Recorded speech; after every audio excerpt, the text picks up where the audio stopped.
Welcome to the Foster Your Passion podcast, where entrepreneurs, who are mostly women, share their passions, their lessons, and leave you feeling uplifted, motivated, and possibly even inspired to go and foster your own passion. I'm your host, Haley Foster, and this is the Foster Your Passion podcast.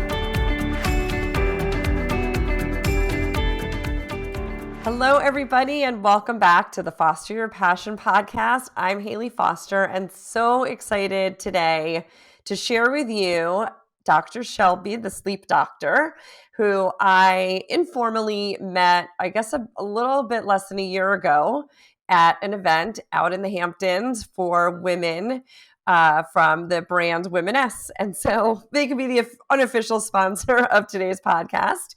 But I was super excited as I got more and more into the longevity space and learning more about how I can live longer feeling amazing. I have delved very deep into the whole process of getting a great night's sleep. And so I wanted to bring today a speaker and a podcast person that can talk to you about how to maximize your sleep and all the things that come along with sleep. And so here is Dr. Shelby Harris. She's going to be talking to us today about all things sleep. So thank you so much for being here. Thanks for having me. Absolutely. So give everyone just a little background on how you got started in this field.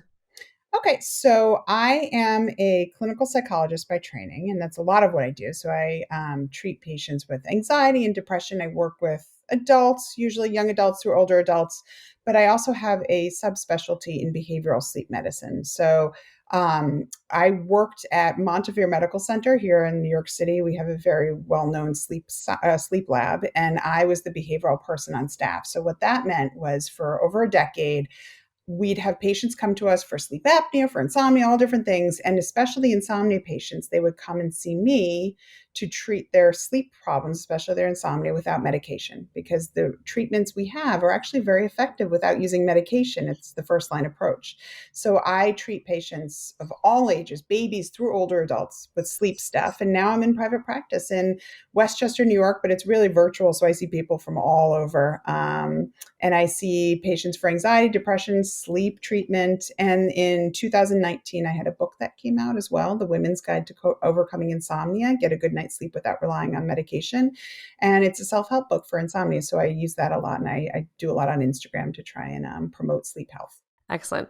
So is insomnia something that is inherited from our parents? I have a parent who gets terrible night sleeps. She's tried all sorts of sleep medications because she's going to be 80 this year. And so she does not believe that you could actually cure sleep issues with anything other than a pill.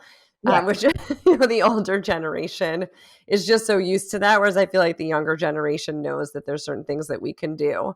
So is that something that's inherited? Like, should I be looking forward to that in my later years of life? Well, yes, there's some heritability of sleep issues, but it doesn't always have to be that way. I hate to say it, but as women, we tend to have sleep problems that kind of come and go. We're more likely to have sleep problems than men. And in general, hormones, there's a lot of life stressors. I mean, there are people who might have no insomnia in their family, and then you have a hormonal issue. You have life stressors. All these things can throw it off. So sometimes there's a link. Sometimes patients literally have no idea where it came from. Gotcha. Okay. And so do you find that anxiety is intimately related to sleep issues? I know one of the questions that somebody was talking about with me recently, I'm in this menopause group, was she gets anxious about whether or not she's going to get a good night's sleep. Do you think those two things are tied to each other? And like, what do you recommend to people that come to you and say, I get anxious when I get into bed that I'm not going to be able to sleep? That's more of a sleep anxiety, more so than anything than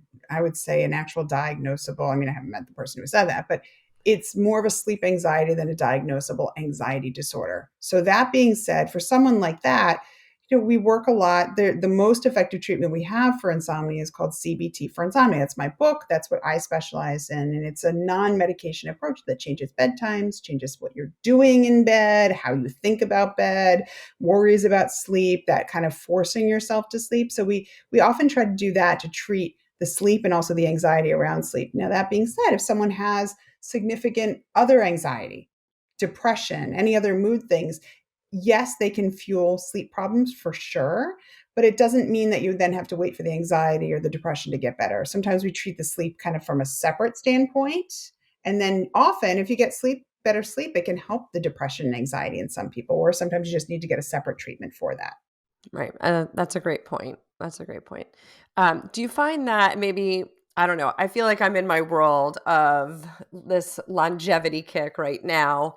And just maybe I'm just becoming more aware of so many of these researchers and doctors talking about the importance of sleep and how it impacts your lifespan. Are you I know that you're in that space. And so are you finding that more people are coming to you with this mindset? Are you busier now than ever because people are now focusing on this? Yeah, I mean, I would definitely say I'm busier now more than ever because for a few reasons. So everyone's talking about sleep. That's good and bad in a way.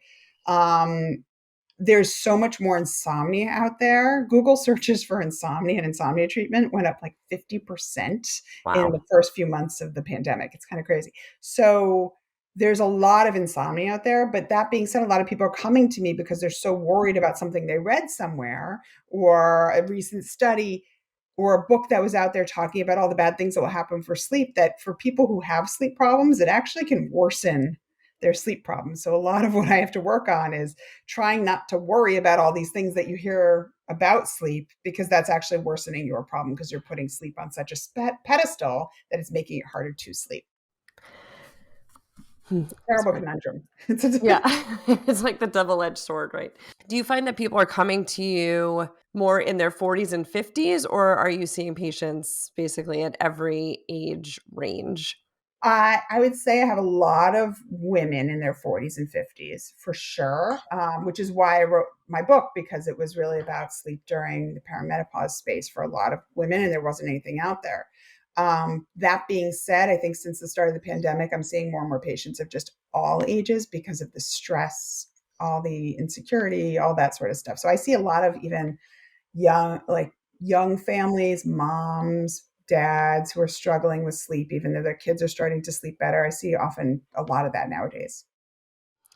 Right. So I used to be the person that was like, I can survive on 4 to 5 hours of sleep. And I probably still could survive on 4 to 5 hours of sleep. But after doing all of the research and learning so much more about the benefits of sleep, I've completely changed my ways.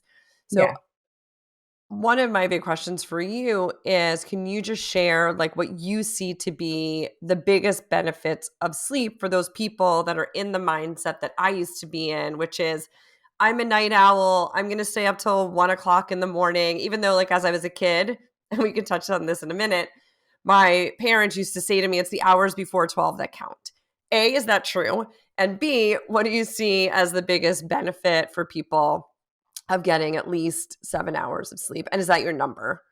So, okay. So what is the timing for your most important? I hear this all the time. That's total based on nothing. So Okay. it's everyone. There are some people who are night owls, some people who are early birds. I'm an early bird. It's really about whatever you keep for, and we'll talk about the number of hours of sleep in a minute, but it's really about whatever you can do that's the most consistent. So your body clock gets set. So if you're someone who tends to go to bed at midnight and wake up 8 every day, but you do that every single day, you're well rested and refreshed and you're good to go, then you know what? That's fine as long as that works in your life. Number of hours is a range. So where they get this like 7 or 8 from is mostly because the the idea that from the majority of people, it's between 6 and 9 hours, if that makes sense. So that's where they get the 7.5 to 8 from, is just because it's in the middle. So the way to tell your whatever the ideal need is for you, it's hard for a lot of people to do, but if you can take a good week off, take that week off and then take out a journal, track how much sleep you're getting every night, what time you go to bed, what time you wake up, try to keep it as consistent for the bedtime as you can. And then look at how much sleep you get on average nights, like 4, 5, 6. The earlier part I would kind of throw out because you might be a little sleep deprived and pay that back. But that might be your number. Maybe it's 6.5 and you feel well rested and refreshed. Maybe it's 8, maybe it's 7. That's where you would figure that out. Now, what does sleep do for us? It's the bedrock for most of of our bodily and mental functions, excuse me, in my opinion. So sleep is important for cognition, for thinking, for memory, for mood, for stress tolerance. It's important for our quality of life overall, job security, job satisfaction, relationship satisfaction. It's important for our bodies. So when it comes to cardiovascular health, metabolic health, balance, risk of accidents, all these things. I always think it impacts every part of our body. So it really should be the thing that we think of as the bedrock. Absolutely. What do you wish that you knew more of when it comes to sleep when you were younger? Um, that it doesn't have to be always related to something else. Sometimes sleep just gets thrown off from time to time, and you can get back on track, and you can, like, people, I think a lot of things, oh, I'm not sleeping, what's going on? I must be depressed. I must have an anxiety disorder. I must have this. There has to be, sometimes we're human beings and we have a bad night here and there, and it's okay. And it's learning to be consistent with most of the stuff in your life. And then it usually does come back around. And if it doesn't, then there's really good treatments out there. It doesn't always have to be medication, but I think it was either perfect, you have to sleep perfectly every night, and this is like the norm. There's individual variation for people from night to night. And I wish I had kind of learned that earlier on. And I think a lot of people still have this rigid belief that you have to get 8 hours every night or else it's not good. Right. What would you define as like the perfect night's sleep? Like, and how to get it? I don't think perfect, first of all, exists. It's really Okay. where you go to bed and you kind of fall asleep within 5 to 20, 30 minutes. I don't like want people to be, oh, 31 minutes. It wasn't good. No. Where you aren't bothered by how long it takes you to fall asleep. So it's relatively quick. You wake up once or twice in the middle of the night because it's normal to wake up here and there. And then you get up in the morning around the time you need to. And I think it's more about how you feel overall most days. So do you feel well rested and refreshed? Maybe not right when you get up, maybe an hour later. Do you feel okay? Do you have a little dip here and there during the day, which is totally normal, like after lunch? But do you have enough energy? Do you feel cognitively pretty good? If that's going on and your nighttime, you're not up for a long amount of time, then you're doing pretty well, in my opinion. How hard is it for you as a sleep doctor to not dive into all of the different areas of health and wellness? Like, what I mean is, so for me, like, I know that my diet Mhm. is either going to give me a productive afternoon, or if I finish, a carb loaded lunch with 2 cookies after, I'm certainly going to feel that 2 o'clock crash. So Mhm. while you're working with your clients, are you also giving them information on diet and exercise and all of that? You are. Okay. Oh, yeah, for sure. So it's Because it's diet. all related. It's all very much related, right? But it's not about, in my opinion, it's not like you have to be completely vegan or whatever it might be that's going to help your sleep. It's finding what works for your body. And for some people, they notice that carbs will make them more sleepy, or they'll influence their, if you have something spicy, it'll influence how much you wake up at night. Like for me, I have really bad heartburn sometimes, so I can't eat chocolate or I can't have anything heavy because that's going to influence my sleep. So I definitely think about that stuff. And then exercise is really something that I do talk a lot about with patients, because if you don't use your battery during the day, it doesn't need to recharge at night. So we need to get people to really move. It doesn't mean anything at it, just going and all out, but it's movement, light exposure, timing of exercise for some people can influence their sleep at night. So we really do try and tailor it. And that's why I do like sleep diaries with patients, because then I can see how they slept at night. And then I can look during the day and see, oh, you exercised at this time. And these are the times when you do exercise, your sleep is worse. So we can see some patterns and then make changes from there. Awesome. Do you wear a wearable? I don't. I Okay. actually, I don't mind. My take on wearables is, because remember, what I do a lot of is work with patients who struggle to sleep and are worried about their sleep. So I tend to find wearables are great for people who are overall okay sleepers most nights, but they don't get enough sleep because of choice or lifestyle or whatever. Like they're burning the candle at both ends and they're just sleep depriving themselves for that reason. Versus insomnia patients, are people, the wearables actually often make them more focused on their sleep and make it worse. And there's been a lot of research on that. We call it orthosomnia. So I tend to not wear them because we were able to sleep for years and years before we ever had that stuff. But I think it has its place. If you're someone who just doesn't make time for sleep, it can bring that awareness to you more. Right. And so what are your feelings on the statistics that, I mean, have you ever worn an Aura ring or a Whoop that gives you like your nighttime sleep statistics? Yeah, no. I mean, I think that some of them are better than others. The Aura Ring tends to have some of the best data behind it, but it's still, they're not perfect. So I think if you're someone who's looking at the stats of like deep versus light sleep, try to take it with a grain of salt because it's good, but it's not perfect. Right. But I like the stuff where like the Aura Ring will tell you, like if you had alcohol, you can see how restless your sleep is. Like that stuff I think is wonderful, or you can see how much sleep you're getting on average and know that it's still an estimate. I think it's great for that stuff, but I wouldn't get too hyper focused on REM sleep versus light sleep versus deep sleep. That's where they're not perfect. And if you're really concerned, talk to your doctor and you can get a real sleep study to see. Right. And so I I get a great night's sleep according to my Aura ring. Yeah. My husband wears a Whoop, and so his numbers are a little different than mine, and we like to do like a morning side by side comparison. And so he'll be like, "What was your recovery from, from your sleep last night, or how much REM did you get, or how much?" And he envies my deep sleep. I get a lot of deep sleep, Because you're a which woman. but Women get more deep sleep than men. okay, well, that's good to know, so I can tell him that because he always has, like, deep sleep envy, and the guys at the gym that are also wearing the Whoop, they're like, "How do you get that much deep sleep?" So now I know that women get more deep sleep. Yeah. Um, but what's interesting is, this is a different question, but my ring will think that when I'm sitting on the I guess I have a very low resting heart rate, which I guess is almost equivalent to like my sleep resting heart rate. Yeah. So when I'm sitting on the couch watching TV, as long as it's not obviously getting my heart rate up, my ring thought I went to bed at 9:20 last night because I sat down to watch TV. And so it started tracking my sleep, thinking I was asleep. And then when I went upstairs to go to bed, it showed like a wake up and then a sleep again, then a wake up, but I ended up getting a good night's sleep. But to your point, I love it for the reasons that I can actually say, well, my ring is telling me this, but I actually feel like this. Like there's some Mhm. days where it will say like go easy today, Yeah. which I never do. Um, and I'll Right. go to the gym and I will not go easy and I'll be like, I feel fine.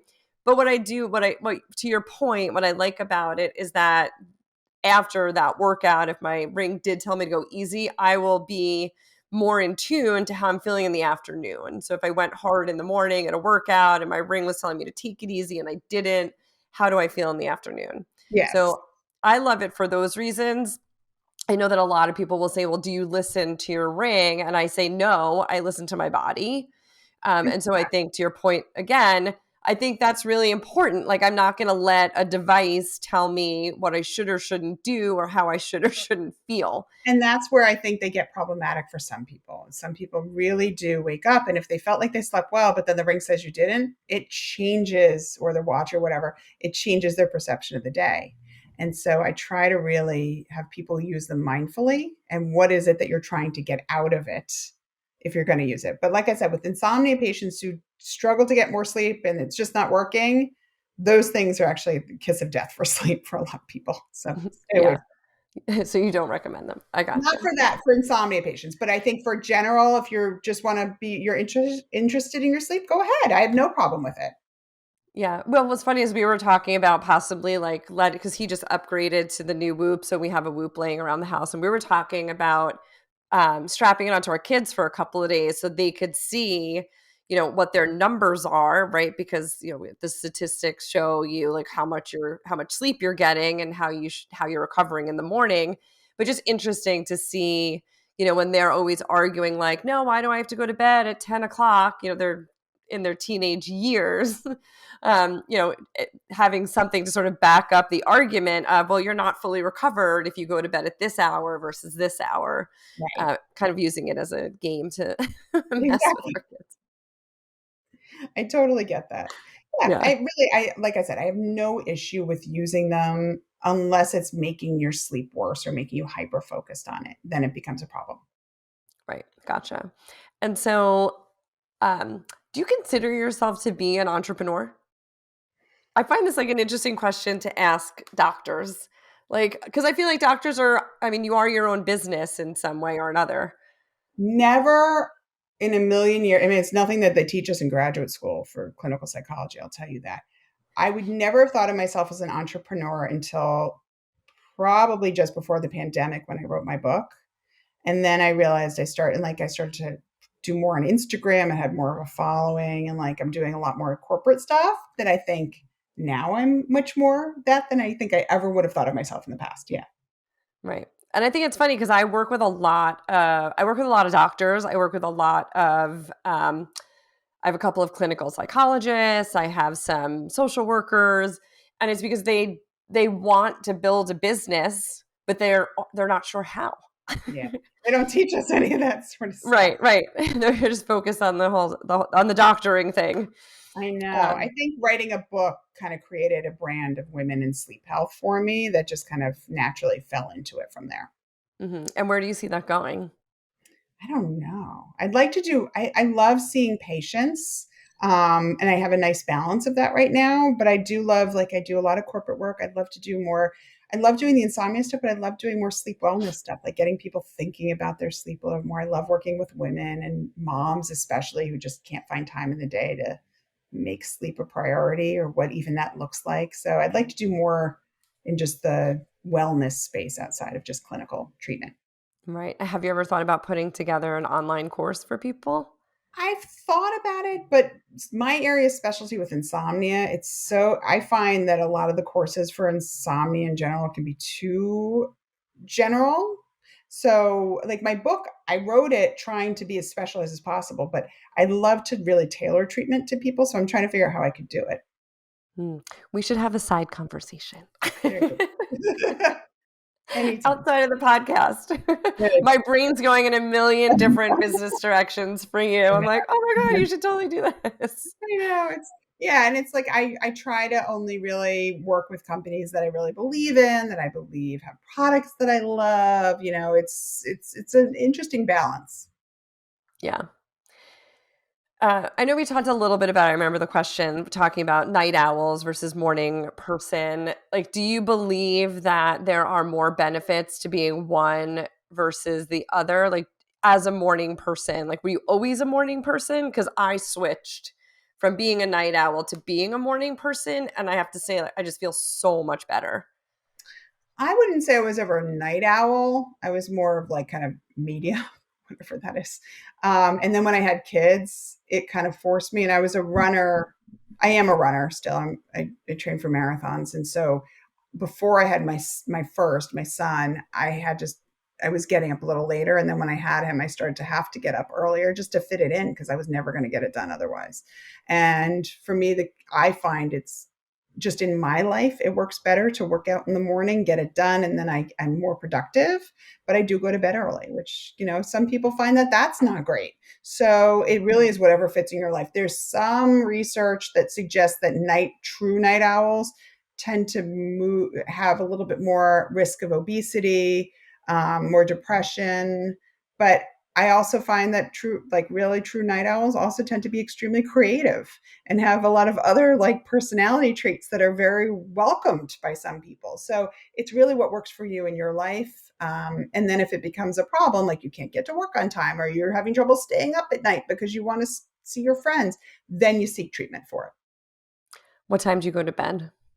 I'm usually in bed about 9:30, 10 at the very latest, but I get up like I was up at 5:30 today to get a run in. So, and I'm Yeah, lucky I have a treadmill in my basement, so I'm lucky in that respect that it doesn't matter what time of year. I just go down and work out. gotcha. And how old are your kids? Just about 12 and 6. So, Okay, but I still got okay. a little one at home, but I'm very lucky too in that they're very good sleepers. So, Mhm. Yeah. that So helps. I have 2 14-year-olds and a 12-year-old, and I'm now at a point where I want to go to bed earlier than them. And so there's like the trust factor, like I'm going to go to sleep, but you need to go to sleep. And their bedtime's like 10:30, 10:45. And I want to be in bed by 10:15.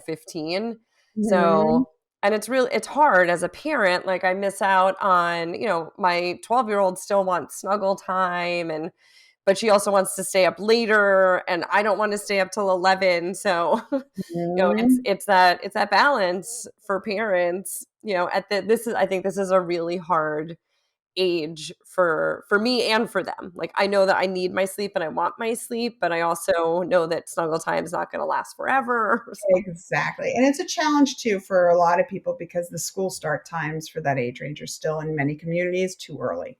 So you want your kids to go to bed earlier, but their biology keeps them up later. right. So it's a real challenge.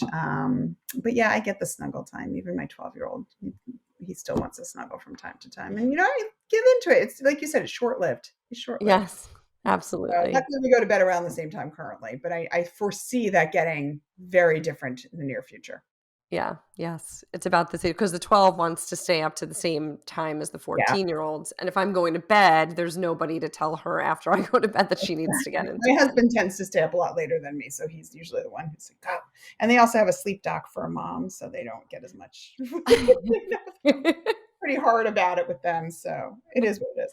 You're like, mommy knows. I There's know, I know. It's but we do, I bend for on the weekends. Like I want them to also enjoy it. I don't want to make such a I'm a big fan of like consistency. Thinking about sleep is important, but the more you become rigid about it backfires and then you start to resent sleep, which is what I think a lot of people do nowadays and why they stay up so late because it's sleep isn't a good thing for them all the time.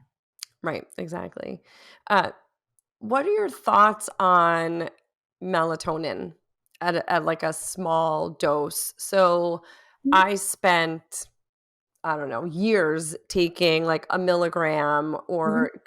because of fear. Like I became so dependent on it because I was scared if I didn't take it, would I still get a good night's sleep? And Mhm. then I learned that the melatonin gummies that I was chewing had 2 grams of sugar in it. So I was like giving myself sugar before bed, which was also not good. Right. And so when I started intermittent fasting, I stopped eating the gummies.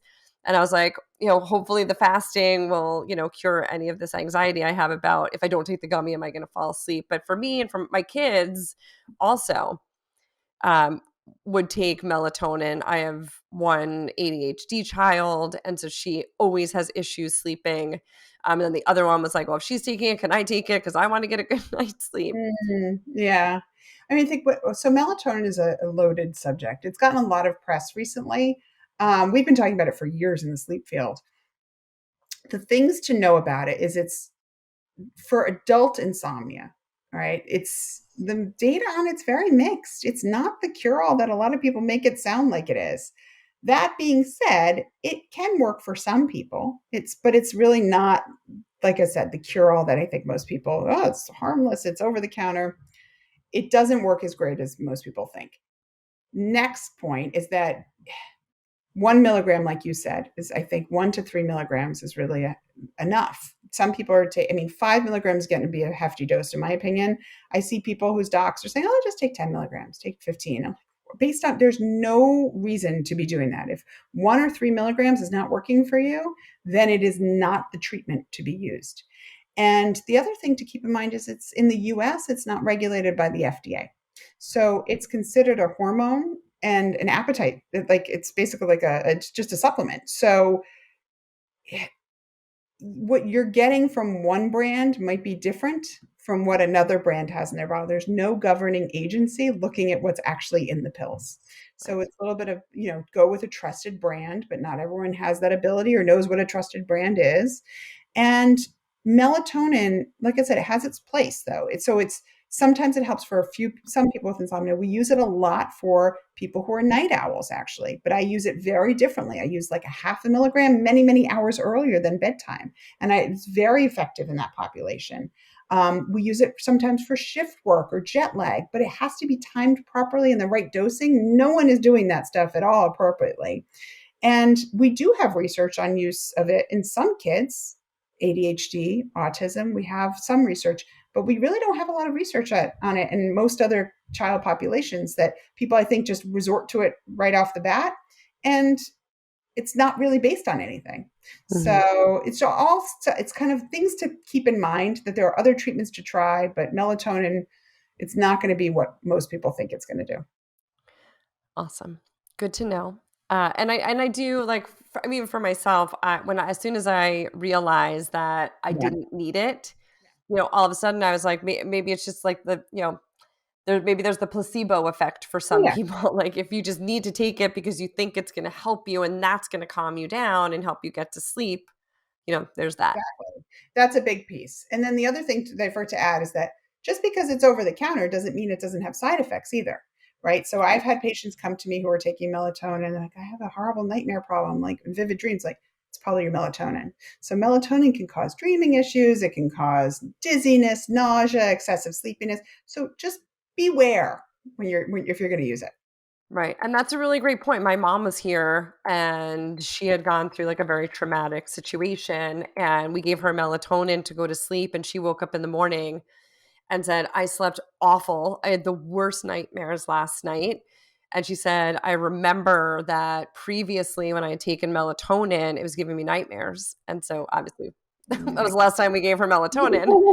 But like I said, it has its place. So if you're going to try it, fine. Make sure your doctor says it's okay, but Right, don't necessarily assume that more is going to help. So don't go to like the 5-10 milligram stuff because it's not appropriate if you need to do that. right. Is there an app that you love that you recommend for people, whether it's a sleep app or, like, a meditation app? Um, and so I'm so old school, but I do love like some of the meditation apps. I've done some work for Headspace. I haven't recorded any of their actual meditation stuff, but I've recorded meditations for a company called Meditation Studio many years ago. I did those.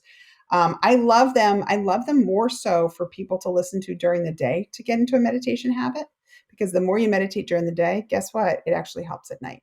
So I personally love to get tech out of the room for most people. So try not to like meditate yourself to sleep with your phone because you're going to be tempted to wake up and look at your phone. So but I love all those apps. I think they're great to get people meditating. And if you need to start with using it at bedtime, sure, but eventually try to get it out of your room. Mhm. That's a great point. So I sleep with my phone next to my bed. I know that it's not a good thing. I try to shut down screen time. It's very difficult for me. 30 Mm, minutes before bedtime. And when I do end up like staying up a little bit later and help getting the kids to bed, yeah, it's a great night sleep for me because I'm off my phone for yeah, that half hour while I'm helping get them down. But I keep wondering if I mean, obviously I have the ring, but I was listening to the calm sleep meditations, which I felt like just really kind of got me in the zone of relaxing. And I would fall asleep like 5 minutes in. yeah. I think they're great as a placeholder if you really need something to quiet your mind down, but it's not like you're getting into a meditation habit. I think people are like, I meditate every day. I used to fall asleep. Like that's not meditation. Meditation should not be falling, you shouldn't be falling asleep to meditation. So it's Right. more to quiet your brain down. And then I think if you can just do it also during the day, you might not need to rely on it as much at bedtime because it's really Mhm. about getting the screens out of the room. I don't mind if you have your phone next to your bed and you never look at it, then fine.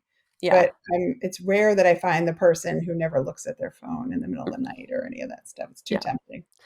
Absolutely. What's the weirdest question you get asked by people? Like if you're at a party and you're like, "Oh, I'm a sleep doctor." What's one of the weirdest questions?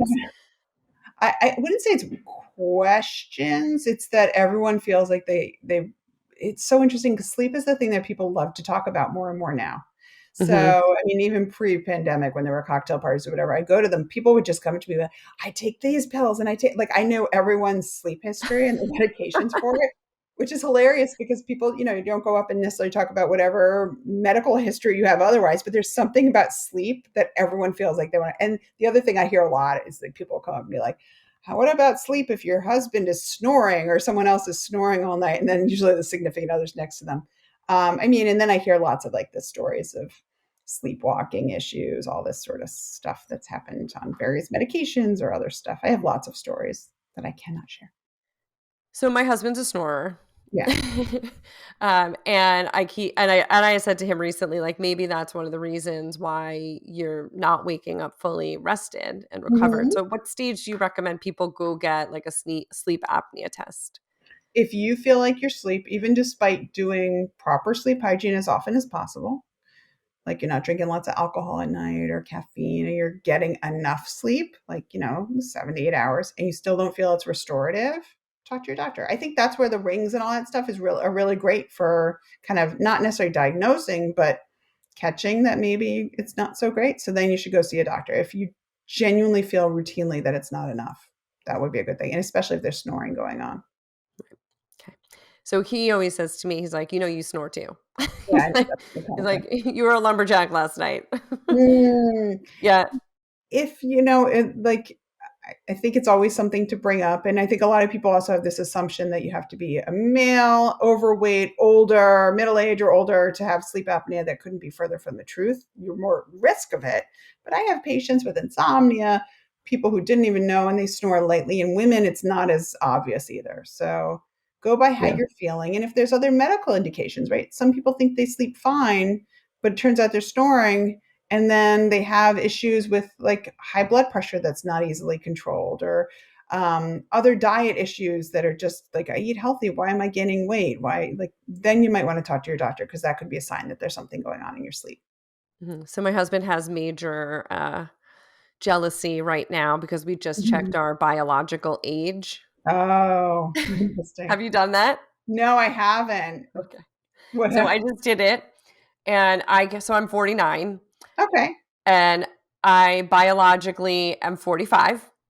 Okay, good. So winning.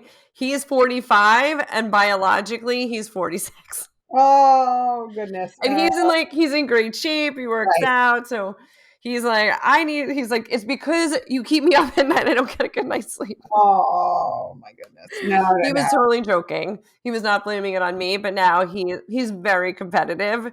Right. So he's like, all right, I'm going to do all the things. And our blood tests that we use were actually a couple months old. And I've done major changes and Okay. supplements and diet since my last blood test because I had things that came back that were off. So I'm curious to know like what happened. I'm getting another blood test this week and curious to see if You I'm even shave younger. you shave 4 years at least off your life, so, or not off your life, off your age, so you're great. That's I know. I'm like, I'm supposed to be celebrating 50 this year. I'm like, maybe we'll be Oh, celebrating my 40th. you never know. That's great. But You yeah, never know. the apnea thing is you gotta go by how you feel. And if you feel off, or if your husband has noticed that you're pausing in your sleep, you're having pauses in your breathing, you're choking awake, and a lot of people have no idea they have apnea. It's always something that's good to just bring up to your doc, because the sleep studies at home are super easy to do nowadays, and they're great screeners for apnea for a lot of Yeah. people. I'm actually going to make sure that he gets one because he does do the pause in his breathing. And sometimes I'm like, is he Yep, okay? yep. Is he And alive? even Is if, he yeah, fine? no, yeah, definitely. What's the worst thing that happens? You get a screener and you find out it's nothing. Right. I mean, Right. that's great. So. Yeah. Yeah. All right. I know you have to go. Any last tidbit you want to share? Yeah, I think we talked about a lot of the basic stuff with sleep. I mean, I think if anybody has any questions, you can always find me at my website, DR for Doctor, drshelbyharris.com. My book for insomnia, The Women's Guide to Overcoming Insomnia, it's very readily available online. And then We'll also, link it in the show notes also. that'd be great. Yeah. And then people can find me on Instagram pretty easily too. I post a lot of stuff there every day You or every do, and really great stuff. So go other. follow Thank go you. follow Dr. Shelby Harris on Instagram. Thank you so much for doing this with me today. I truly appreciate you giving me the time. And so I could talk about this for hours, but I know you have things Well, to do. So I I'm can not talk going this to. all day long. So, but it was Well, a clear, and you pleasure. do. Good. Yeah, I know I do. And you do. And So then I thank sleep. you so much for today. I really appreciate it. And thanks everybody for tuning in. Thanks for tuning in. I'm your host, Haley Foster, and I hope you'll join me next time for more inspiring women who are fostering their passions each and every day. Please subscribe wherever you download your podcast and follow us on social media at Fostering 101.